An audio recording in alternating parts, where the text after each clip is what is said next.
Are you from Ebonyi? I'm Imo. Okay.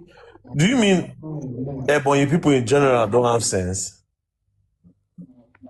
They too them naturally they don't have sense. Okay, but I feel like that's too much to say about like an entire people.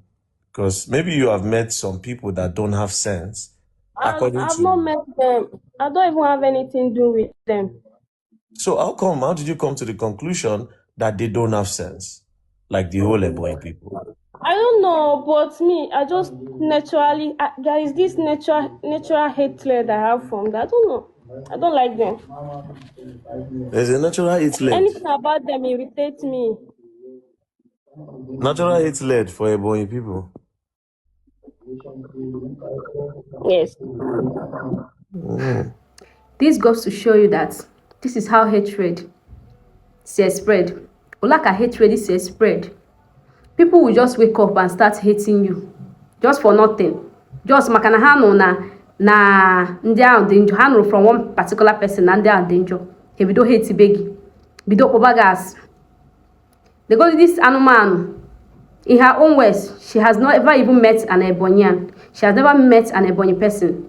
She has never interacted or had anything to do with Ebonyi person. Ma no conclude go no bia. Na ha dị ama ife. Na ndị Ebonyi dị ama ihe. Na ha nwere sense. Legodo enwe sense. Nyo abonye nwe sense. Hate led. Nyo abonye nwe sense. We na aso hate led. And those people from Imo State. Omana ikube ihe anugoro akụkọ anugoro maka ndị Imo State. No one is any other eastern state. No one any other state yana akọbi ihe anugoro maka ndị Imo State. Omakọ no one is any other state yana make you with ndị Imo State. Osino ojo sitetu ụra nwatakịrị dịka ọ bụrụ hatred ka o ji wee bido ụwa.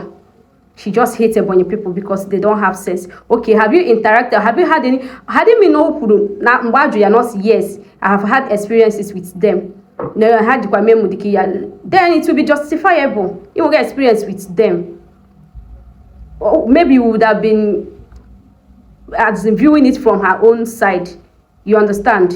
But in fact, you have never even interacted or if oh God.